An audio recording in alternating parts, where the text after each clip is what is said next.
संसद भवन के सेंट्रल हॉल में एक ऐसा भाषण देता है जिसकी चर्चा पूरे देश में होती है। जय जोहार, मोर नाम सुशील मरकाम हरे और मैं हाँ मेरा युवा भारत सुकमा छत्तीसगढ़ के प्रतिनिधित्व करत हूँ। Today is the National Day of Unity, a day to remember the world's tallest statue, the Statue of Unity, to embrace the spirit of oneness among the people of India. इतनी अच्छी अंग्रेजी और इतना अच्छा भाषण आपने सीखा है, कैसे हुआ ये सब? ये मैनिफेस्टेशन काम करता है। अगर आप किसी चीज़ को अगर ईमानदारी से चाहें तो आपको मिल जाती है।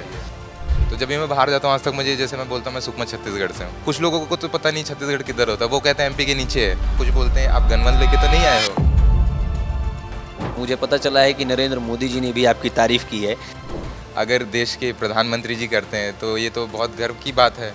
तो मतलब ये ऐसी फीलिंग होती है कि इसको कोई बता भी नहीं सकता। अगर शब्दों में बयां भी करना चाहें तो उनको देख के बहुत इंस्पायरिंग लगता है।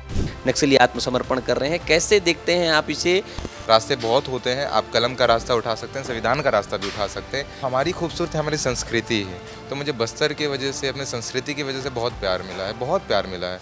सुकमा जिले का एक गांव धोबनपाल का एक युवा संसद भवन के सेंट्रल हॉल में एक ऐसा भाषण देता है जिसकी चर्चा पूरे देश में होती है। कई मंत्री, कई विधायक, मुख्यमंत्री सभी उसकी तारीफ कर रहे हैं और पूरे देश में आज उसकी चर्चा है। मेरे साथ है सुशील मरकाम, उनसे बातचीत करते हैं। सुशील, बहुत बहुत स्वागत है आपका और बहुत सारी शुभकामनाएं आप। बहुत बहुत धन्यवाद आपका और विस्तार न्यूज़ का भी। आज पूरे देश में आपकी चर्चा है, आपने जो भाषण दिया है सेंट्रल हॉल में उसकी चर्चा है, कैसा लग रहा है आपको? ऑब्वियसली बहुत अच्छा लग रहा है, बहुत खुशी भी हो रही है। इससे पहले कि मैं आपसे कुछ और पूछूं, सबसे पहले मैं वो भाषण सुनना चाहता हूं आपके मुंह से लाइव, जो कि आप सेंट्रल हॉल में दिए और आज उसकी चर्चा है, सभी उसको इतना प्रशंसा कर रहे हैं जिसकी कोई हद नहीं। तो वो भाषण से आप पहले शुरुआत कीजिए। जी बिल्कुल। सबसे पहले तो मतलब जो भी इतना प्यार मिल रहा है और जितना लोग मुझे जिस तरीके से कॉल से मैसेज जो भी मुझे मिल रहे हैं, उसके लिए तो सबसे पहले सारे छत्तीसगढ़ के लोगों को मैं बहुत बहुत धन्यवाद देना चाहता हूँ विस्तार न्यूज़ की तरफ से। जैसे कि संसद भवन में जो भाषण दिया गया था वो 3 मिनट का था, पर मैं उसका जो इंट्रो पोर्शन है वो मैं ज़रूर आपको सुनाना चाहूँगा। जय जोहार आप सब मनला, मोर नाम सुशील मरकाम हरे और मैं हाँ मेरा युवा भारत सुकमा छत्तीसगढ़ के प्रतिनिधित्व करत हूँ। Today is the national unity day, a day to remember the world's tallest statue, the statue of unity, to embrace the spirit of oneness among the people of India, and to talk about the legacy of a statesman whose courage, strength and determination has shaped the destiny of our country, the Bharat Ratna, the Iron Man of India, and the architect of national unity, the one and only our beloved Sardar Vallabhbhai Patel. Thank you. सुशील, इतनी अच्छी अंग्रेजी और इतना अच्छा भाषण आपने सीखा है, कैसे हुआ ये सब? एक्चुअली मुझे ऐसा लगता है कि जैसे इंसान मतलब जिस भी सिचुएशन या जिस भी लेवल तक पहुंच पाता है तो उसके पीछे उसके इन्वायरमेंट का सबसे बड़ा रीज़न होता है, ऐसा मुझे लगता है। तो बचपन से लेकर अब तक जो मुझे इन्वायरमेंट मिला है उसके लिए मतलब उसको मैं सबसे बड़ा रीज़न मानता हूँ। जैसे अगर मैं इंग्लिश बोल पाता हूँ तो सबसे पहली चीज़ ये है कि मेरी मदर टंग गोंडी है। मैं एक गोंड समुदाय से आता हूँ और तो हमारी पहली बोली पैदा होने के बाद गोंडी बोली जाती है। तो बचपन से हम सुनते सीखते वो आए। पर जैसे ही हम स्कूल पहुँचे तो सुकमा के IMST से मैं पढ़ा हूँ, प्राइमरी स्कूलिंग मेरी वहाँ हुई है। तो वहाँ पे जब था तो पढ़ाई में मैं उतना अच्छा नहीं था, लेकिन वहाँ के जितने स्टाफ थे वो इंग्लिश में बातें किया करते थे, क्योंकि सारे तमिलनाडु साइड के टीचर्स थे। तो उनकी जब मैं बातें सुनता था, इंग्लिश सुनता था, तो ऐसा लगता था कि मतलब ये ऐसी क्या बातें कर रहे हैं जो हमें समझ में तो नहीं आ रही हैं, बट बहुत फैसिनेटिंग लग रही, बहुत आकर्षक लग रहा है। तो उसके बाद मेरा सिलेक्शन नवोदय में हुआ, नवोदय विद्यालय सुकमा में। वहाँ तक मैंने 10th की पढ़ाई की और उसके बाद 11th-12th नवोदय विद्यालय जशपुर में मेरी पूरी हुई है। तो जब मैं नवोदय में था तो नवोदय का सबसे बड़ा हाथ मैं मानूंगा कि मेरे करियर में आज तक रहा है, क्योंकि नवोदय विद्यालय में जिस तरीक़ा का माहौल हमें दिया जाता है, वहाँ पे उस समय जो टीचर्स थे, वहाँ पे हर हफ्ते एक CC एक्टिविटी होती है। उस एक्टिविटी में आपसे सब कुछ कराया जाता है। आपसे ड्रामा कराया जाएगा, आपसे डांस कराया जाएगा, आपसे पेंटिंग, ड्राइंग, वाद विवाद, संवाद, पोयम, मतलब जो हो सकता है आपसे, खेल कूद, सब कुछ कराया जाता है। तो उस वक्त जब हम लोग बहुत छोटे छोटे थे, 6वीं 7वीं से, तो उस समय जो टीचर्स थे वो हमें बोला करते थे, सुशील ये क्या करो। उस समय हमें अंदाज़ा भी नहीं था कि मतलब मैं बोल सकता हूँ, क्योंकि मैं जैसे उस वक्त मैं पढ़ने में ठीक नहीं था, तो क्लास के मैं पीछे तरफ बैठा करता था, तो मैं देखा करता था कि मतलब बाकी बच्चे कैसे बोलते हैं, क्या करते हैं, तो मैं शांत रहा करता था। पर जब नवोदय गया तो वहाँ पे जब ये एक्टिविटीज़ होने लगी तो मैंने सोचा कि जो लोग जाते हैं उनकी बहुत तारीफ़ें होती हैं, उनके लिए खूब तालियां बजाई जाती हैं और बहुत प्रोत्साहन मिलता है, और टीचर्स भी उनको किस एक अच्छे नज़रिए से देखते हैं कि ये बच्चा थोड़ा सा टैलेंटेड है, इसको आगे बढ़ाना चाहिए, थोड़ा गाइड करना चाहिए। तो जब मैंने ये सारी चीज़ें देखी तो पहली बार मैंने ड्रामा किया वहाँ पे। तो ड्रामा करने के बाद लोगों ने कहा आप अच्छा एक्टिंग कर लेते हैं, तो हमें मज़ा आने लगा। तो फिर सर लोग जब भी बोलते थे हम लोग करते थे। उसके बाद डांस भी किया मैंने वहाँ पे। जब ऐसी चीज़ें होने लगी तो उसके साथ साथ मॉर्निंग असेंबली होती है। मॉर्निंग असेंबली में हमें कंपलसरी होता है कि 4 हाउसेस होते हैं हमारे पास, उन 4 हाउसेस में से टर्न आती है सबकी। तो मैं शिवालिक हाउस में था, तो जब हमारी हाउस की टर्न आएगी तो बच्चे तो स्पीच, थॉट, पोयम, प्लेज, ये सारी क्विज, ये चीज़ें होती हैं। कोई ना कोई बोलना ही बोलना है, आपकी मर्ज़ी, हिंदी में बोलिए या इंग्लिश में बोलिए। तो अब हमें बोलना पड़ता था। उस समय बहुत डर लगता था, मतलब ऐसा लगता था कि कोई मतलब ये ना बोल दे कि इसको तो बोलना नहीं आता, कोई हंस दिया तो कि यार ये कैसे बोल रहा है, तो ये बहुत हेजिटेशन होता था। बट बोलते गए धीरे धीरे फिर कॉन्फिडेंस आने लगा। जब एक बात के बाद समझ में आया कि लोगों को एड्रेस कैसे करना है, क्योंकि वो चीज़ें हमें स्कूल में सिखाई जा रही थी। तो फिर जब एड्रेस करने लगे तो फिर मैंने एक बार भाषण दिया, क्योंकि बाकी चीज़ें तो देख के बोलनी होती थी। अब जैसे 2-3 मिनट की चीज़ें हैं तो डर लगता था, तो भूल जाएंगे, तो देख के बोलते थे। एक बार मैंने बिना देखे बोला, रट के ही बोला था, बट जब मैंने बिना देखे बोला तो खूब तालियां बजी और लोगों ने कहा यार तुम बहुत अच्छा बोलते हो। तो उसके बाद से जो कॉन्फिडेंस बिल्डअप होता गया, फिर मैं वहाँ पे एंकरिंग करने लगा। जब हमारे पास ऐसे प्रोग्राम होते थे तो टीचर्स बोलते थे कि जितने भी बच्चे हैं सब बैठ जाया करते थे, और फिर हमें माइक दे दिया जाता था, सब हमें मैनेजमेंट करने के लिए कि बच्चों माइक तुम्हारा है, स्टेज तुम्हारा है, तुमको जो करना है करो। तो मतलब इतना फ्रीडम जब स्कूल में दे दिया गया हमें, तो उसके बाद क्या था कि हम माइक पकड़ते थे, फिर जो भी ऑडियंस को एड्रेस करना है या बच्चों को बुलाना है या जो करना है, एंकरिंग या होस्टिंग, जो भी चीज़ें हो सकती थी वो हम लोग करते थे।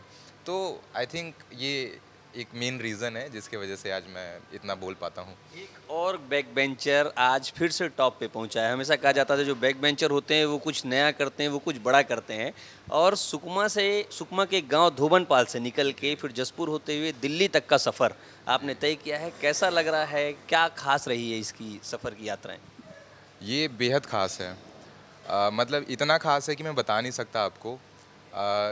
खैर एक बात, ये बहुत इंटरेस्टिंग किस्सा है जो मैं आपको बताना चाहूँगा। जैसे बोलते हैं ना कि मैनिफेस्टेशन काम करता है, अगर आप किसी चीज़ को अगर ईमानदारी से चाहें तो आपको मिल जाती है। तो ये मेरा दूसरी बार था। इससे पहले मैं 2022 में गया था। 2022 में मेरी स्टेट में रैंक आई थी 6th। तो जब मैं उस समय गया हुआ था तो उस समय जब हमें स्क्रीनिंग किया गया, मतलब उस समय अटल बिहारी वाजपेयी जी और मदन मोहन मालवीय जी 25 दिसंबर 2022 को संसद भवन में हमें बुलाया गया था। तो उस समय हमें टॉपिक दिया गया था और बोला गया था कि आपको स्क्रिप्ट लिख के वीडियो आपको भेजनी है। तो छत्तीसगढ़ से तो मैं सेलेक्ट हो गया था कि मुझे जाना है, लेकिन वहाँ मुझे बोलने का मौका मिलेगा या नहीं मिलेगा ये चीज़ डिसाइडेड नहीं था। तो जब मैं वहाँ गया और जाने के बाद फिर हमें वीडियो और स्क्रिप्ट मांगा गया, बट हुआ ये कि सिर्फ 8 लोग को बोलना था। मतलब हम लोग 36 थे नेहरू युवा केंद्र से, तो उनमें से 8 लोग को बोलना था और मैं 9th आया। तो एक रैंक से मैं रह गया था, और उस समय पारंपरिक वेशभूषा में गया था मैं भी। तो ओम बिरला जी और उस समय मोदी जी भी आए हुए थे वहाँ पे। ओम बिरला जी और बाकी जो सांसद और जो भी स्टाफ रहा वहाँ का, बच्चे भी रहे पार्टिसिपेंट, सबसे बहुत मुझे प्यार मिला, बहुत ज़्यादा प्यार मिला। मतलब जितना लोगों ने भाषण दिया उससे ज़्यादा ही मिला। तो सब पूछने लगे आप कहाँ से आए हो, क्या है ये वगैरह चीज़ें। बट मेरे मन में एक चीज़ रह गई थी कि मैं उतने दूर से आया हूँ, और मैं घर पे बता दिया था सबको, पापा को बोल दिया था, दीदियों को बोल दिया था कि मैं लाइव आने वाला हूँ टीवी पे, संसद टीवी पे लाइव आता है ये। तो मैंने बोल दिया था कि मैं लाइव आने वाला हूँ और सब मुझे देखना, मैं 10-11 बजे तक आऊँगा और मैं भाषण दूंगा। तो सब मेरा वेट कर रहे हैं वहाँ पे कि देखेंगे कब आएगा ये, और मुझे पता है कि मैं आज नहीं बोलने वाला हूँ, और ये मुझे वहाँ जाके पता चला था। तो मेरे मन में एक मलाल रह गया था कि यार मैं उतने दूर से आया हूँ पर मैं आज नहीं बोल पाऊँगा। तो मैं बैठे बैठे इस चीज़ के लिए सोच रहा था, लेकिन उस दिन मैं बोला नहीं, लेकिन उस दिन मेरी संस्कृति बोल बैठी। और उस दिन मुझे मैं जहाँ बैठा हुआ था वहाँ से मुझे उठाया गया और बोला गया कि आप आगे बैठिए, ताकि मैं वहाँ पे लाइव टेलीकास्ट होती है तो मैं उस लाइमलाइट पे आऊँ, क्योंकि मैं पूरे गेटअप पे था। जब ओम बिरला जी के साथ फ़ोटो सेशंस हो रहे थे तो मुझे स्पेशली बुलाया गया कि आप, मेरे पास वो फ़ोटो भी होगी, मैं आपको दिखाऊंगा, कि आप ओम बिरला जी के बाजू में बैठिए। तो मतलब मैं उस दिन भाषण नहीं दिया, लेकिन मुझे जो प्यार उस दिन मिला, और वहाँ पे एक डिप्टी डायरेक्टर्स मैनेजमेंट के सर थे जो पार्लियामेंट का मैनेजमेंट देखते थे, प्रभजोत सिंह गिल नाम है शायद, इस बार वो नहीं थे बट उनको मैंने इस बार बहुत याद किया। उन्होंने मेरे साथ सुबह से लेकर शाम तक वक्त बिताया। मतलब उन्होंने मेरे सारे फ़ोटोज़ खींचे मेरे साथ, उन्होंने ब्रेकफास्ट किया, सब कुछ किया। वो इतने इम्प्रेस थे मुझसे कि मतलब वो मतलब बार बार मुझसे मिलने आ रहे थे, बात कर रहे थे। तो मुझे ऐसा लग रहा था उस दिन मुझे अपनी संस्कृति जो है ना बस्तर की, उसकी पहचान हुई। और उस दिन मुझे इतना गर्व हुआ अपनी संस्कृति पर कि मैं मतलब शब्दों में तो बयान नहीं कर सकता। तो उस दिन की बात है, 2022 की बात है, और उस दिन की बात है कि आज की बात है। मुझे जब भी मौका मिलता है मैं इसलिए बिल्कुल मतलब ऐसी संस्कृति को लेके जाता हूँ। और रही बात अभी 31 अक्टूबर की, तो ये पुराना किस्सा है 2022 का, जब मुझे मौका नहीं मिला तो ये मेरे मन में रह गया था। तो खैर मैंने ये सोचा नहीं था कि मैं दोबारा जाऊँगा या जा पाऊँगा, क्योंकि कंपटीशन होती है। तो इस बार ये था कि अगर इस बार भी मुझे बोलने का मौका नहीं मिलेगा तो कैसा होगा। तो ये तो फिर मैं तो ऑलरेडी जा चुका हूँ, दोबारा मैं जाऊँगा तो फिर ये नहीं लगेगा। तो इस बार मेरे मन में बस एक ही चीज़ थी, अगर इस बार मैं जा रहा हूँ तो मेरी संस्कृति की बात तो हो, मेरे उस वेशभूषा की बात तो चलेगा, लेकिन उसके साथ साथ कहीं ना कहीं अगर मेरे भाषण की बात हो जाएगी कि सुकमा से, जैसे आपने कहा, हाँ बिल्कुल, दोवनपाल एक ऐसा क्षेत्र है शायद कोई जानता भी नहीं है, क्योंकि जब मैं बाहर जाता हूँ तो सुकमा के बारे में जिस तरीके से बातें होती हैं बहुत बुरा लगता है। अब तक जिस तरीके से नक्सलिज्म को लेके, पढ़ाई को लेके और रोड या फिर बाकी चीज़ों को लेके जैसे बातें होती हैं, मैं इंडिया घूमा हूँ तो जब भी मैं बाहर जाता हूँ आज तक मुझे, जैसे मैं बोलता हूँ मैं सुकमा छत्तीसगढ़ से हूँ, कुछ लोगों को तो पता नहीं छत्तीसगढ़ किधर होता है, वो कहते हैं एमपी के नीचे है। अच्छा, उनको एग्जैक्ट लोकेशन नहीं पता। कुछ बोलते हैं आप गनवन लेके तो नहीं आए हो। तो ये चीज़ें भी होती हैं। तो इस बार मेरा बस इतना था कि अगर मैं भाषण दे रहा हूँ और छत्तीसगढ़ को रिप्रेजेंट कर रहा हूँ तो मेरे भाषण लोग सुने, कम से कम सुने, भले उसके बाद वो अपनी राय कैसी भी रखें, पर मेरी भाषण सुने। तो जब मैंने भाषण दिया वहाँ पे, जैसे ही मेरा नाम लिया गया, मतलब वहाँ ऐसी तालियां बजने लगी, मतलब मैं ऐसी रही नहीं, मैं हंस पड़ा वहाँ पे। मतलब क्योंकि सब मेरे लिए चेयर अप कर रहे थे, मेरे साथ जो मेरे दोस्त बैठे हुए थे जो अदर स्टेट से आए हुए थे, तो मतलब उनका उत्साह देख के मुझे ऐसा लगा यार इनको तो मैं आज से 1-2 दिन से जान रहा हूँ, बट ये लोग मेरे लिए खुश हैं इतने। तो फिर जैसे मैं पोडियम में पहुँचा, मेरे जहन में बस एक चीज़ थी, बोलूँगा तो ऐसे बोलूँगा कि मतलब कम से कम लोगों को याद रहे कि सुकमा से कोई लड़का आया था जो बोल के गया है। तो उसके बाद मैं जैसे ही वहाँ शुरू किया, फिर जैसे बोलना ख़त्म किया, उसके बाद भी तालियां वैसी ही बजी। और फिर जब आके बैठा, क्योंकि तब तक ऐसा था कि वो सेंट्रल हॉल है, वो तो उसका ऑरा तो मतलब ऐतिहासिक हॉल है, तो वहाँ पे बैठ के वो सब महसूस होने लगता है। आप अलग ही दुनिया में होते हैं कि आपके साथ क्या चल रहा है, क्योंकि सपना होता है ये सब, और मेरे लिए भी एक सपना ही था। तो इस बार जब मुझे बोलने का मौका मिला तो बिल्कुल मतलब ये वो सपना था जो मैं 2022 में नहीं पूरा कर पाया था, बट इस बार पूरा किया। बट हाँ, एक चीज़ का इसमें वो रह पाया कि उस वक्त मेरे पिताजी थे मेरे साथ 2022 में, तो उनको मैं बता के गया था, और इस साल नहीं है वो मेरे साथ, मतलब पिछले वर्ष उनका देहांत हो गया। तो बस इस चीज़ का ये था कि मतलब पिताजी मुझे बोलते हुए नहीं देख पाएंगे या सुन नहीं पाएंगे, पर अब जिस तरीके से प्यार मिल रहा है, मैंने नहीं सोचा था कि मतलब जैसे फेसबुक में, इंस्टाग्राम पे इतने वायरल्स चलेंगे, रील्स पे रील्स डालेंगे लोग, तो ऑब्वियसली बहुत प्यार मिल रहा है। और जिस तरीके से लोग कमेंट कर रहे हैं, विश कर रहे हैं, और वो खुद से रिलेट कर रहे हैं, उनको लग रहा है कि उनका छोटा भाई गया है, उनको लग रहा है कि उनके घर का ही कोई है जो मतलब छत्तीसगढ़ को और बाकी चीज़ों को रिप्रेजेंट करके आया हुआ है। तो इतना कनेक्ट लोग फील कर पा रहे हैं, तो मतलब इससे खुशी की बात और क्या हो सकती है कि एक मतलब एक गोंड लड़का, जिसको मतलब कभी कभी तो आप सुनते भी होंगे कि हम जाने अनजाने में कह भी देते हैं कि ये तो गोंड है, मतलब एक ताने के तौर पे कि गोंड है, इसको क्या आता है, इसको तो इसको ये नहीं जानता होगा, वो नहीं कर सकता होगा, क्योंकि हम पिछड़े भी हैं कहीं ना कहीं समुदाय के तौर पे।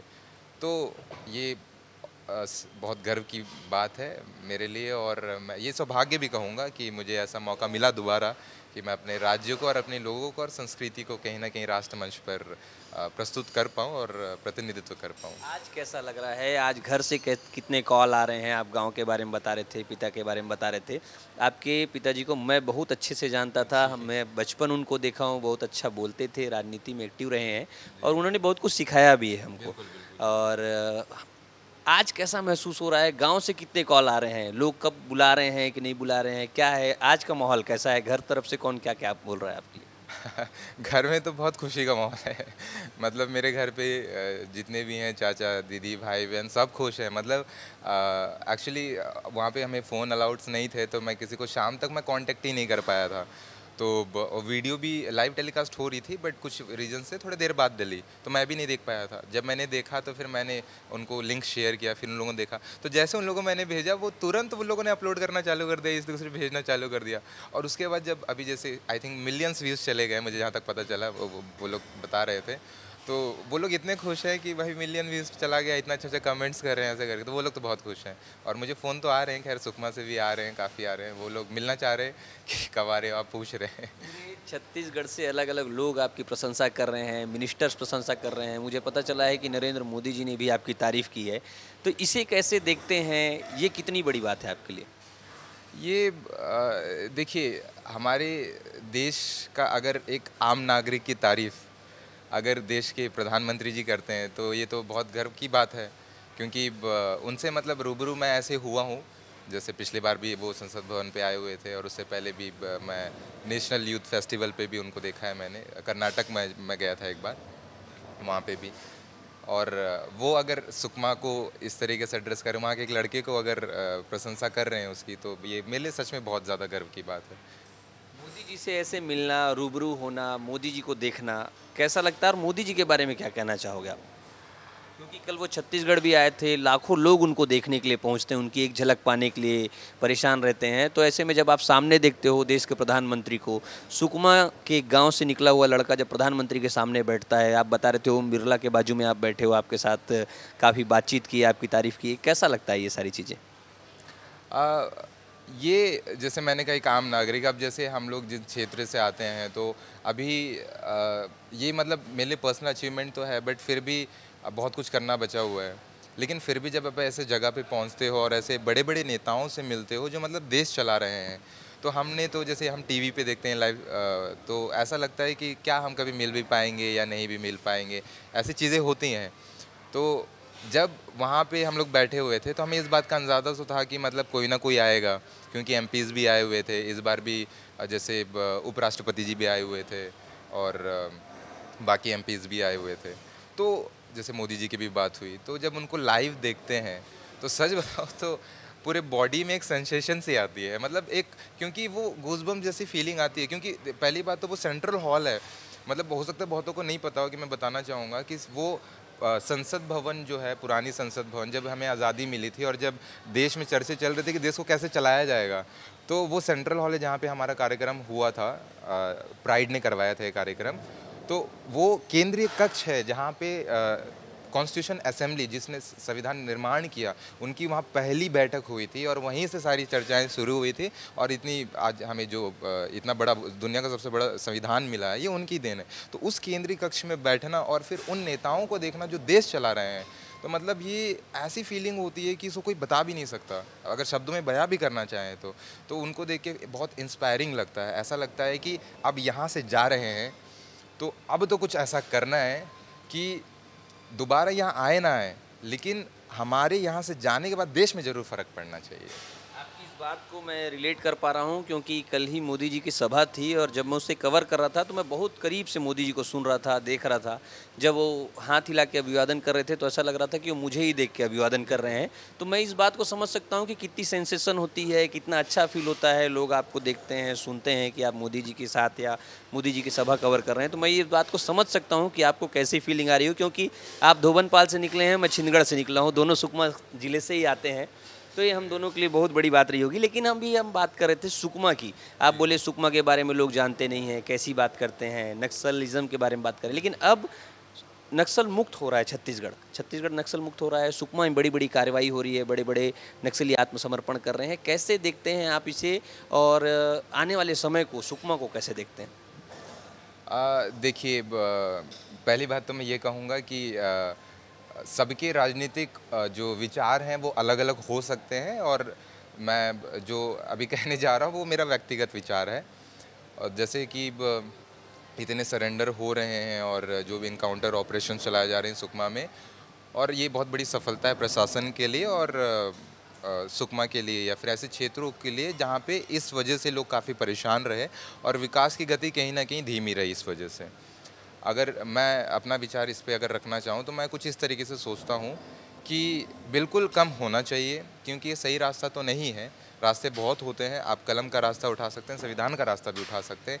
अभी कहीं ना कहीं वो इस और आ रहे हैं तो ये बहुत अच्छी बात है। पर मुझे ऐसा लगता है कि विचारधारा जो होती है, मतलब जैसे देखिए उनकी शुरुआत जिस चीज़ से हुई थी, ये एक्चुअली मैं जितने भी नेता हैं मैं उनको ये बात कहना चाहूँगा कि देखिए जिस वजह से वो शुरू हुआ था वो कारण था कहीं ना कहीं लोगों का शोषण और विकास ना हो पाना। मैं उनके समर्थक में नहीं हूँ कि वो क्या कर रहे हैं और क्यों कर रहे हैं। मेरा कहने का मतलब ये है कि जितने भी हमारे प्रतिनिधि हैं वो बस इस बात का ध्यान रखें कि सुकमा जैसा क्षेत्र है वहाँ विकास आप इस तरीके से ले आइए कि कल के दिन किसी को सड़क पे ना आना पड़े, कल के दिन किसी को हथियार ना उठाना पड़े। और उसी के साथ साथ जैसे हम बस्तर से बिलोंग करते हैं, मैं सच बता रहा हूँ, आज तक मैं कहीं पे भी गया हूँ तो मुझे बस्तर की वजह से, अपने संस्कृति की वजह से बहुत प्यार मिला है, बहुत प्यार मिला है। तो हमारी खूबसूरत हमारी संस्कृति है, हमारे जंगल हैं, हमारे पेड़ पौधे हैं, उनके बगैर हम रह नहीं सकते और मेरे हिसाब से बस्तर का कोई वासी नहीं रह सकता। तो मेरा बस इतना है कि जैसे छत्तीसगढ़ बहुत ज़्यादा नेचुरल रिसोर्सेज हैं, चाहे हम हसदेव की बात करें, जैसे अब आप देख रहे हैं वहाँ क्या स्थिति है, रायगढ़ में अभी क्या स्थिति चल रही है। तो NMDC तो आप जानते ही हैं कि वहाँ पे पहाड़ ख़त्म होते जा रहे हैं। ठीक है, डेवलपमेंट के लिए सब चीज़ें ज़रूरी है, बेहद ज़रूरी है, मुझे कोई दिक्कत नहीं है इस चीज़ से।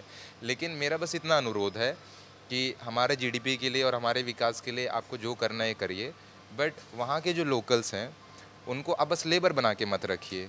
ऐसा नहीं कह सकता मैं कि सभी को नौकरी दे देना चाहिए, लेकिन अगर किसी के पास स्किल्स हैं, मतलब अगर कोई कंप्यूटर चला सकता है तो उसे वो आप काम दे दीजिए। अगर कोई ग्रेजुएट है और वो अच्छी बात कर सकता है या मैनेज कर सकता है, उसको मैनेजमेंट का काम दे दीजिए। मतलब आप प्रशासनिक इन चीज़ों पे डाल दीजिए जहाँ पे वो हो सकता है। बुरा मुझे इस बात का लगता है कि हम बस CRPF के फॉर्म भरते हैं, नगर सेना के फॉर्म भरते हैं, या फिर हम बस बाबू के फॉर्म भरते हैं, पटवारी के फॉर्म भरते हैं। तो मुझे इस बात का बहुत बुरा लगता है, क्योंकि मैं उस क्षेत्र से आता हूँ और मुझे ऐसा लगता है कि बस्तर में इतनी प्रतिभा है। अभी जैसे बस्तर ओलंपिक्स हो रहा है, अगर देखा जाए तो बस्तर ओलंपिक्स में जो बच्चे आएंगे, अभी जैसे हमारे अविनाश खजूर जी हैं जो इंडिया के हाँ धावक हैं, मतलब सोचिए वो कभी बस्तर में भी रहे हैं वो, और आज इंडिया के फास्टेस्ट मैन है। तो मतलब इतनी प्रतिभा है हमारे छत्तीसगढ़ में, बस्तर में। तो अगर इनको सही गाइडेंस, सही एकेडमीज़ नहीं मिलेंगी तो फिर हम आगे कैसे आएंगे। तो मेरा बस इतना अनुरोध है सारी प्रतिनिधियों से, चाहे वो किसी भी पार्टी के हो, मुझे उस चीज़ से कोई दिक्कत नहीं है, पर हमारे जंगल बचे, हमारे संस्कृति बची रही, लोगों को रोज़गार मिले, हम शिक्षा पे ज़्यादा बात करें, हम धर्मों पे कम बात करें, हम आपस में कैसे शांति से रह सकते हैं इन चीज़ों पे ज़्यादा बात करें। तो मुझे लगता है कि नक्सल जैसी चीज़ें कभी ना एग्जिस्ट करेंगी, ना होंगी, और ना ही ऐसी कोई विरोध जैसी चीज़ें जो सड़कों पे लोगों को आने पे मजबूर कर देती हैं, वो भी नहीं होगा। और वहाँ के टैलेंट को एक प्लेटफॉर्म मिले कि वहाँ का बच्चा देश के सबसे ऊंचे स्थान तक जा सके। जी बिल्कुल बिल्कुल बिल्कुल जा सके। जो फीलिंग्स आपकी है वही फीलिंग्स मेरी भी है। मैं भी कई बार अलग अलग प्लेटफॉर्म में गृह मंत्री जी से भी इस बात को पूछा है कि कैसा होगा आपका डेवलपमेंट का प्रोसेस, कैसा होगा, प्लान क्या होगा, और उन्होंने साफ साफ कहा है कि बस्तर का डेवलपमेंट बस्तर के हिसाब से होगा, उनकी चीज़ों की रक्षा करते हुए होगा और वहाँ के लोगों के लिए स्किल डेवलपमेंट में होगा। तो जब वो इस बात को बोलते हैं तो मुझे इस बात की खुशी होती है कि चलो हम जैसा सोच रहे हैं वैसा ही होना चाहिए, क्योंकि जब बस्तर से नक्सलवाद खत्म होगा तो वहाँ का बच्चा ओलंपिक में खेलना चाहिए, वहाँ का एक सुशील मरकाम संसद में भाषण देना चाहिए। मैं ऐसी बस्तर की कल्पना करता हूँ। नहीं बिल्कुल बिल्कुल, और मेरे हिसाब से हर बस्तर का वासी यही कल्पना करता है, क्योंकि सच बताऊं तो जैसे मैं सुकमा में रहता हूं तो मेरे साथ ऐसे बहुत से लोग हैं। हमारी एक राइजिंग स्टार की टीम है जहां पे डांसर्स हैं, सिंगर्स हैं, और कुछ एक्टिंग भी अच्छा कर लेते हैं, क्रिएटर का काम करते हैं। तो मतलब ये हमारी एक टीम की बात है। तो ऐसे और कितने लोग हैं जो बहुत अच्छी प्रतिभा रखते हैं, पर कहीं ना कहीं वो अवसर उन्हें नहीं मिल पाता, जिसकी वजह से वो आगे नहीं जा पाते हैं। तो मतलब बिल्कुल अगर गृह मंत्री जी ये बात कह रहे हैं तो मतलब भरोसा तो किया जा सकता है उन पे। लेकिन कहीं ना कहीं देखिए मन में एक चीज़ जो डाउट होता है कि क्योंकि देखिए अगर कल के दिन हमारे पास जंगल ही नहीं बचेंगे, हमारे पास वो रिसोर्सेज नहीं रहेंगे जिसके वजह से आज हम पहचाने जाते हैं। आज बस्तर है तो उसकी खूबसूरती की वजह से, उसकी नेचुरलिटी की वजह से, कल के दिन अगर वो नहीं रहेगा तो मुझे नहीं लगता बस्तर कोई आना चाहेगा। आज अगर फॉरेनर्स भी आते हैं तो उसी वजह से आते हैं, उसी वजह से हमारा बस्तर दशहरा हो या फिर बाकी मेले हों या वाटरफॉल्स हों, सब उसी वजह से है, पर्यटन स्थल हो जिसके लिए हम जाने जाते हैं। लेकिन अगर कल के दिन हम डेवलपमेंट के नाम पे अगर सिर्फ माइनिंग्स रखेंगे, लेकिन हमारे लोग कल के दिन भी वहीं होंगे जहाँ आज हैं, तो हम बस कल्चर की बात करते रह जाएंगे, लेकिन हम समय के साथ आगे नहीं बढ़ रहे होंगे। तो मेरा बस इतना है कि सबसे पहले जैसे एजुकेशन है, क्योंकि स्कूल्स हैं हमारे पास, कॉलेजेस हमारे पास, लेकिन सच बताऊं तो वो क्वालिटी नहीं है। ये बहुत बुरी बात है जिसके लिए मुझे बहुत दुख होता है। क्वालिटी नहीं है, क्योंकि अगर मैं, जैसे आपने मुझसे सवाल किया था कि आप ऐसे इंग्लिश कैसे बोल पाते हैं, क्योंकि मुझे ऐसा लगता है कि मुझे अब तक वो क्वालिटी मिला है, मैंने वो क्वालिटी की एजुकेशन की है, तो मुझे पता है कि मतलब किस तरीके से चीज़ें होती हैं, तो आप खुद को इम्प्रूव कर सकते हैं। बट सुकमा का एक आम बच्चा, ये एक बहुत लोगों को बुरा भी लग सकता है मैं आपको, बट एक सच बात बताना चाहूँगा। सुकमा का एक लड़का जो अगर MSc किया हो, MA किया हो, ग्रेजुएट भी हुआ होगा, आप उनसे जब बात करेंगे तो तब भी आपको लगेगा कि शायद ये 8वीं 10वीं या 12वीं का पढ़ा हुआ लड़का है, क्योंकि कहीं ना कहीं उसकी IQ, उसकी समझदारी और वो चीज़ उस स्तर तक की नहीं होती है। बस उसके पास क्वालिफिकेशन होता है, बट स्किल्स और बाकी चीज़ें उस लेवल की नहीं हो पाती, क्वालिटी में नहीं डिलीवर हो पा रही है जैसा होनी चाहिए। तो मतलब हमारे पास वो आउटपुट नहीं आ पा रहा है। तो इसके वजह से मुझे ऐसा लगता है कि हम कहीं ना कहीं पीछे, तो इस चीज़ पे ज़्यादा काम होना चाहिए। इतना शानदार आप भाषण देते हैं संसद के सेंट्रल हॉल में, जब आपने भाषण दिया आज उसकी चर्चा पूरे देश में है। मैं आपसे बात कर रहा हूँ, आपका विचार बहुत डेवलप्ड है, आप बस्तर के बारे में अच्छा सोच रहे हैं, आप छत्तीसगढ़ के विकास के बारे में अच्छा सोच रहे हैं। क्या राजनीति में आ सकते हैं आगे, या राजनीति में आने का कोई विचार है आपका? देखिए, राजनीति ऐसी चीज़ है, जैसे मैंने कहा कि इस वक्त भारत में, बाकी देशों का तो अलग थोड़ा है, पर भारत देश में ऐसा है कि राजनीति बहुत ही ज़्यादा गंभीर मुद्दा है। और इस वक्त भारत में जैसी राजनीतिक स्थिति है, सच बताऊं तो डर लगता है मतलब वहाँ कदम रखने से। पर बात ये है कि जैसे मेरे पिताजी स्वर्गीय श्री गंगाराम मरकाम जी, वो ग्राम पंचायत दुबनपाल के भूतपूर्व सरपंच रहे हैं 3 बार के, और उसी के साथ साथ जनपद पंचायत भी रहे हैं 1 बार के। तो उनका 20 साल का करियर तो ये रहा। उसके साथ साथ वो खेती भी करते थे, तो बचपन से उनको देखता आया हुआ है। और इस वक्त वहाँ पे श्री गंगाराम मरकाम जी हैं, जो मेरे चाचा जी हैं, और वो अभी पॉलिटिक्स में एक्टिव हैं, और इस वक्त वो जिला पंचायत सदस्य हैं। तो अब इन सबको बचपन से देखता आया हूँ और सुनता आया हूँ, तो उसके फ़ायदे नुकसान काफ़ी हद तक पता है। पर अगर मैं देश की बात करूं और अपने बस्तर या राज्य की बात करूं, तो जैसे मैं एक युवा हूं, और एक युवा के तौर पर एक इंसान को जो सोचना चाहिए, वो मैं अपनी बात रखना चाहूँगा कि एक युवा को किसी पार्टी से संबंध रखना चाहिए, नहीं रखना चाहिए, ये उसका व्यक्तिगत मामला है। पर किसी भी पार्टी को लेकर उसको पर्सनल नहीं होना चाहिए। उसका पॉलिटिकल ओपिनियन होना चाहिए, पर उसको पर्सनल नहीं होना चाहिए, क्योंकि हर पार्टीज़ में कुछ कमियां होती हैं और कुछ अच्छाई होती हैं, क्योंकि इससे हम देश बना पाएंगे। तो रही बात जैसे पॉलिटिक्स में आने की या फिर पॉलिटिक्स करने की, तो जितने भी युवा हैं इस वक्त, मैं चाहूँगा कि आप पॉलिटिक्स में ज़रूर आएँ। इसका 2 रीज़न है। पहली बात ये है कि मैं कर्नाटक गया हुआ था, नेशनल यूथ फेस्टिवल था। अब वहाँ के जो MP सूर्या जी हैं, जो शायद BJP से हैं, वो आए हुए थे वहाँ पे। तो उन्होंने अपनी बात रखी, वो बात मुझे अभी तक याद है। तो उन्होंने एक बात कहा था कि हम कहते हैं कि युवा भविष्य है, युवा भविष्य है और आने वाला कल है, वो ये करेगा, वो करेगा। तो उन्होंने एक बात कहा, क्योंकि उनसे ये सवाल किया गया था, एक बच्चे ने उठ के सवाल किया था, सर हम लोग को पॉलिटिक्स में आना चाहिए कि नहीं आना चाहिए। तो उन्होंने ये जवाब दिया था कि देखिए, पहली बात तो ये है कि भारत देश का जो युवा है, वो भविष्य तो है ही, लेकिन वर्तमान भी है। मतलब अगर मैं ये सोचूं कि मैं 2 साल के बाद मैं कुछ करूंगा, तो ये गलत बात है। मैं युवा हूं और अभी से मैं जो करना शुरू करूंगा, वही मेरा वर्तमान जो है, मेरा भविष्य बनाएगा। तो आज से युवा को या अब से उसको यही सोचना चाहिए कि हम वर्तमान भी हैं और हम ही भविष्य हैं, क्योंकि बनाने वाले हम हैं, तो हम किसी और पर निर्भर क्यों रहें। और रही बात राजनीति में आने की, तो राजनीति ऐसी चीज़ है कि जैसे आप किसी से भी पूछोगे तो गंदी चीज़ें बोलेंगे, या फिर वो ये कहेंगे कि नहीं, मुझे इंटरेस्ट नहीं है। लेकिन मैं उन सबको ये बात बताना चाहूँगा कि भारत देश में भारत देश में राजनीति ही है, भले आप में उसका इंटरेस्ट हो या ना हो, लेकिन राजनीति को आप में इंटरेस्ट है और आपका हर एक डिसीजन जो भी आप ले रहे हैं वो राजनीति तय कर रही है। तो इस वजह से युवा को आना चाहिए और ख़ास करके बस्तर से आए तो फिर ये मतलब बहुत ही अच्छी बात होगी, क्योंकि हमें अच्छे नेताओं की, अच्छे मतलब ऐसे लीडरों की ज़रूरत है जो सही मार्ग पे लेके जाए और युवाओं को सही रास्ता मतलब गाइड कर सके। और मेरा तो ये है कि अब पॉलिटिकल बैकग्राउंड से हूँ तो इंटरेस्ट बिल्कुल रखता हूँ पॉलिटिक्स में और अपना पॉलिटिकल व्यू भी रखता हूँ, जैसे अभी मैं रख रहा हूँ। तो मेरा तो यही है कि जब भी आप वोट करें तो बस उस पॉलिटिकल व्यू से मत करें कि आप कहाँ से बिलोंग करते हैं, आप इससे करिए कि आपके लिए कौन सही है, क्योंकि देश तब बनेगा।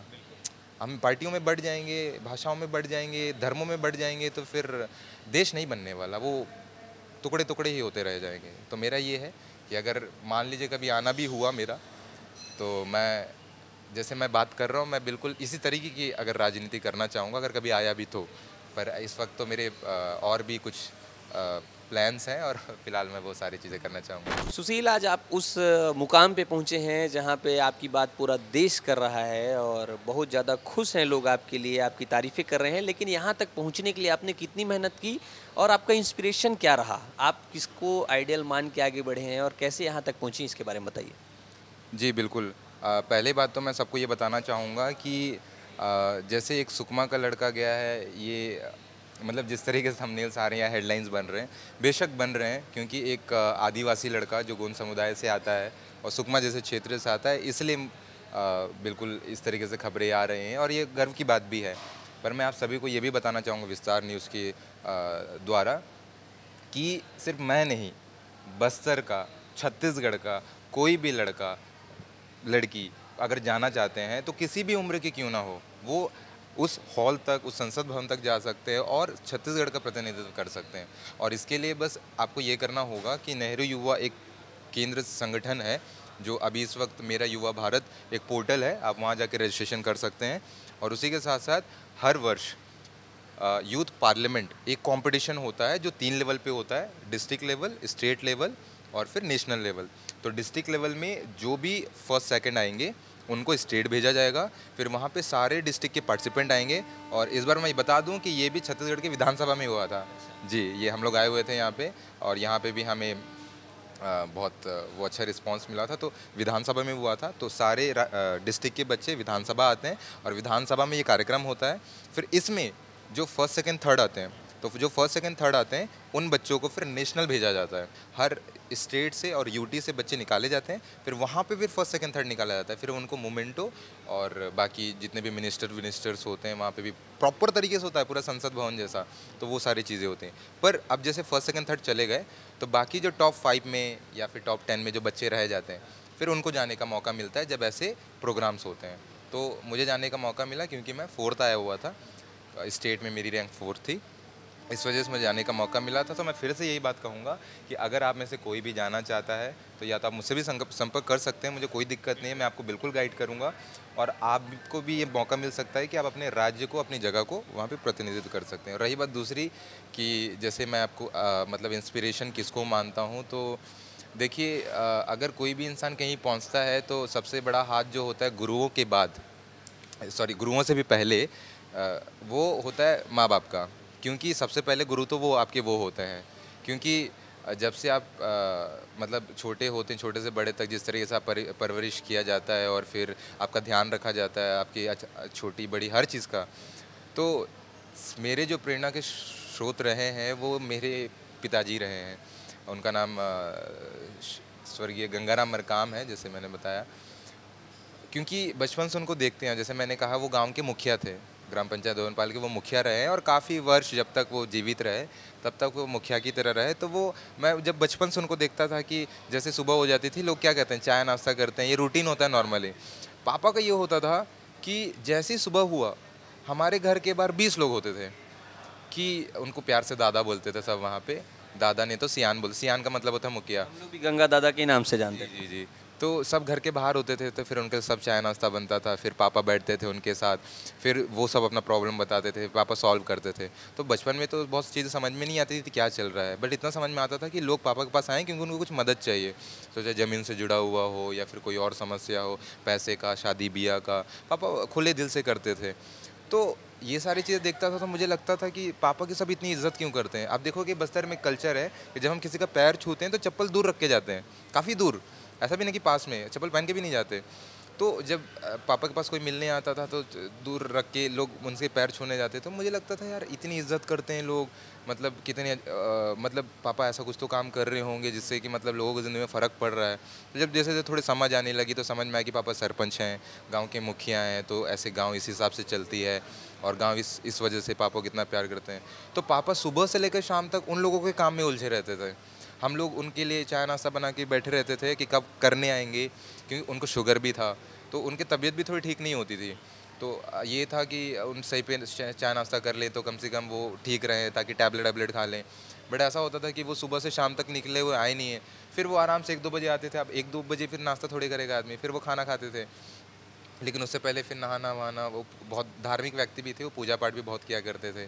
तो जब ये रूटीन उनका देखते थे कि वो सुबह से निकले हुए हैं, लोगों के बीच हैं, खाना पीना का उनको ध्यान नहीं है, आए भी हैं तो खाना पीना वो सब बाद में चीज़ें, पहले पूजा पाठ कर लें, उसके बाद फिर वापस से खाना वाना कर लें, भले 4 बज गया 5 बज गया, और रात को निकले हैं तो 12 बजे आ रहे हैं, 1 बजे आ रहे हैं। क्योंकि मैं अभी भी सुकमा में, जब मैं खैर मैं बताता नहीं हूँ लोगों के, लेकिन जब वो खुद से जानते हैं कि मैं उनका बेटा हूँ तो वो उनकी बातें करने लगते हैं। तो ये चीज़ जब बचपन से देखते आया ना, तो मेरे मन में बस हमेशा से एक चीज़ रहा था कि मतलब कुछ भी काम करो लेकिन ऐसा कुछ करना है कि पापा ने जितनी इज्जत कमाई है उतनी इज्जत कमानी है, और कुछ ऐसा करना है कि पापा को वो मतलब महसूस हो कि ये मेरा बेटा है।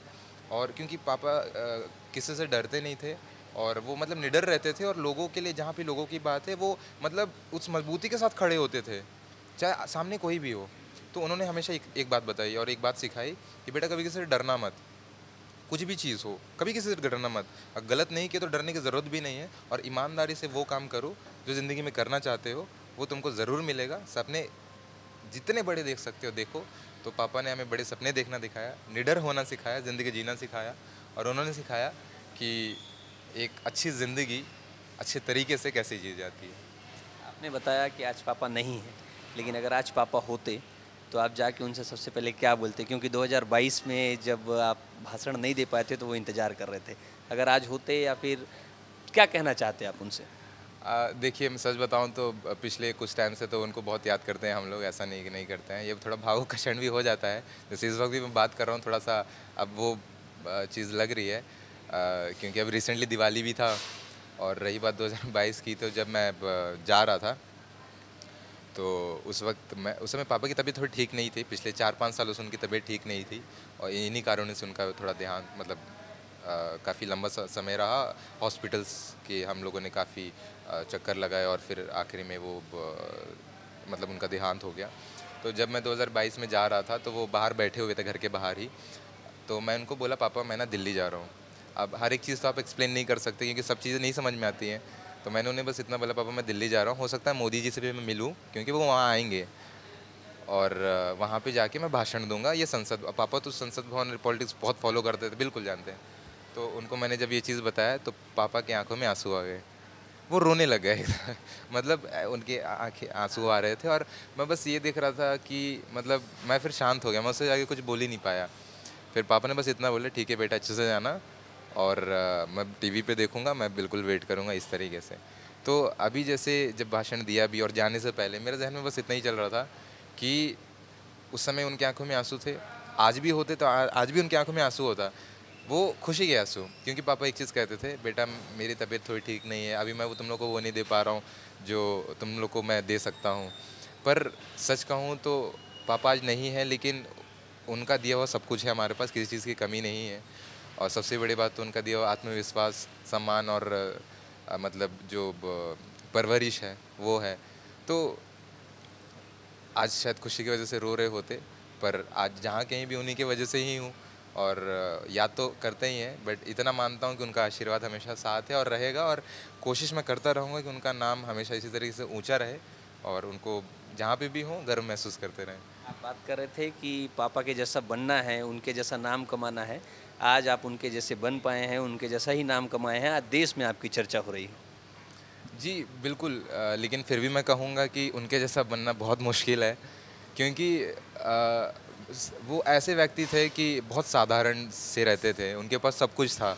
मतलब वो बहुत गरीब परिवार से आए क्योंकि उनके मम्मी पापा पढ़े लिखे नहीं थे तो वो पढ़ना चाहते थे बट उनको भी नहीं पढ़ाया गया। तो वो बहुत गुस्सा करते थे कि मैं पढ़ नहीं पाया, मेरे माता पिता ने मुझे पढ़ाया नहीं। तो फिर पापा हम लोगों से कहते थे कि बेटा मैं नहीं पढ़ा हूँ लेकिन तुम लोग को पढ़ना है और तुम लोग को इतना पढ़ना है कि कभी ये ना लगे कि पढ़ाई की वजह से तुम लोग रुक गए हो। क्योंकि पापा को हमेशा एक चीज़ लगता था कि मैं नहीं पढ़ पाया हूँ इस वजह से शायद मैं मतलब इस लेवल पे हूँ। बट उन्होंने बहुत शोहरत और जो भी नाम बिल्कुल हासिल किया था अपने क्षेत्र में और खैर वहाँ के लोग तो जानते हैं उनको। तो क्योंकि उनके जैसा बनना मुश्किल इसलिए है क्योंकि उनमें जो मतलब जैसे मैंने कहा निडरता, मतलब उनके जैसा मैंने आज तक नहीं देखा। अगर सच है तो है, गलत है तो है। और जिस तरीके से अपने बात रखने का तरीका और लोगों के लिए जिस तरीके से वो अड़ जाते थे, मतलब अगर उनको किसी के लिए कुछ करना है तो वो नहीं देखते थे आगे कौन खड़ा है क्या है, जिस वजह से काफ़ी राजनीति भी होती हैं पर मैं उन चीज़ों से थोड़ा सा दूर ही रहना पसंद करता हूँ। पर पापा के जैसा भले आज मेरी चर्चा हो रही है लेकिन मैं ये मानता हूँ कि शायद ये शुरुआत है। उनके लिए उनके जैसा बन पाना या उन तक पहुँच पाना उसके लिए थोड़ा सा और शायद वक्त लगे। बिल्कुल वक्त लगेगा लेकिन ये शुरुआत बहुत अच्छी है। आज देश में चर्चा हो रही है और भगवान करे आगे चल के आपकी चर्चा पूरे विश्व में भी हो। नहीं नहीं, बिल्कुल बिल्कुल मैं कोशिश करूँगा कि मेरे वजह से या मेरे जैसे युवाओं के वजह से सुकमा छत्तीसगढ़ और भारत देश में बहुत अच्छा बदलाव आए। और मैं वहाँ पे जितने भी लोग आए हुए थे हर राज्य से और हर केंद्र शासित प्रदेश से, हम सबका यही विचार है सारे दोस्तों से कि अब वहाँ से निकल के आए हैं। पिछले बार भी यही था, इस बार भी यही है कि संसद भवन से निकल के आ रहे हैं तो भले दोबारा वहाँ पे जाएं या ना जाएं लेकिन जहाँ पे भी जा रहे हैं वहाँ बदलाव ज़रूर लेके आएंगे। स्टार न्यूज के माध्यम से मुझे लगता है कि आज जैसी आपने बात की तो ये डिसाइड हो गया है कि आने वाले समय में सुशील मरकाम राजनीति में आएंगे और जो बस्तर की बात है, जो देश की एकता के लिए हम बात कर रहे हैं, देश को कैसे आगे बढ़ाने की बात कर रहे हैं, वो एक माध्यम के तहत किसी न किसी प्लेटफॉर्म के तहत आप इस तरीके से बात करेंगे, ऐसा लगता है मुझे। देखिए ये तो वक्त बताएगा क्योंकि मतलब मैं अभी जिस पड़ाव पे हूँ जैसे स्पीक मतलब ऐसे जैसे भाषण देना हो या ऐसे कार्यक्रम करने हो या फिर जैसे सुकमा में भी हम लोग कार्यक्रम कराते हैं और मैं पढ़ाने का भी शौक़ रखता हूँ, मैं पढ़ाता भी हूँ बच्चों को। कहाँ पढ़ाते हैं? सुकमा में मेरे ट्यूशन क्लासेस भी हैं और उसके अलावा जब भी मैं सेमिनार्स हों या फिर कहीं 2-3 महीने के वर्कशॉप्स हों तो वो भी मैं लेता हूँ। तो मैं अपने दुगने उम्र के भी बच्चों को पढ़ाया है, मैंने अपने छोटों को भी पढ़ाया है, तो काउंसलिंग जैसी चीज़ें भी करते रहता हूँ मैं। तो ये सारी चीज़ें मुझे मतलब कहीं ना कहीं राजनीति से ज़्यादा पसंद है क्योंकि इसमें आप किसी की ज़िंदगी में एक फ़र्क ले आते हैं। जैसे एक बात मैं आपको और बताना चाहूँगा, जैसे मैं 2022 में गया था तो 2023 में एक लड़की गई थी नंदिनी यादव, वो मेरी जूनियर है नौदे की। अच्छा जी, वो बहुत टैलेंटेड है और उसने भी बहुत अच्छा भाषण दिया हुआ था। आई थिंक बहुत लोगों ने वीडियो भी देखा होगा। और वो भी पार्लियामेंट गई थी और उसने भी भाषण दिया था, तो उसको मैंने गाइड किया था। मतलब फर्स्ट टाइम 22 में मैं गया था तो सेकंड टाइम मैंने सोचा कि इस बार मैं नहीं जाऊंगा। तो मेरा बस ये था कि मैं नहीं जा रहा हूँ तो सुकमा से कोई जाए। उसने उस बच्ची ने मतलब बहुत मेहनत किया, उसका मतलब सारा मेहनत उसका था। मेरा बस इतना था कि मैं कैसे प्रिपेयर करना है, क्या करना है। तो अब देखिए मैं ये नहीं करूँगा कि मतलब मेरे ही वजह से हुआ, टैलेंट उसका है बट उसको थोड़ा बहुत जो मैं अपने साइड से हेल्प रास्ता जो दिखाना था वो आपने दिखाया। क्योंकि मुझे पता था कैसे जाते हैं और वहाँ से आने के बाद मेरे लाइफ में जो चेंज आया तो मैं चाहता था कि कोई और भी फील करे। तो जब वो गई और जब वो वापस आई फिर उसने जब मुझे मैसेज किया, फिर उसने जब बोला कि एक्सपीरियंस ऐसा था भैया, बहुत अच्छा था और मैं ये सीखी, और उसका भाषण भी उस समय चर्चा में था, वायरल हुआ था। तो उस समय मुझे जितनी खुशी हुई, मतलब ऐसा लगा कि वो नहीं जीती है, जीत मैं गया हूँ क्योंकि मैं नहीं बोल पाया था लेकिन ये बोल के आई है, मेरे बदले बोल के आई है। तो क्योंकि ये चीज़ें क्या है, अब देखिए अगर मेरे वजह से मतलब मेरे थोड़े भी अगर प्रयास से किसी एक की ज़िंदगी में थोड़ी भी बदलाव आती है तो ये मतलब इससे बड़ी उपलब्धि किसी और के लिए क्या हो सकती है।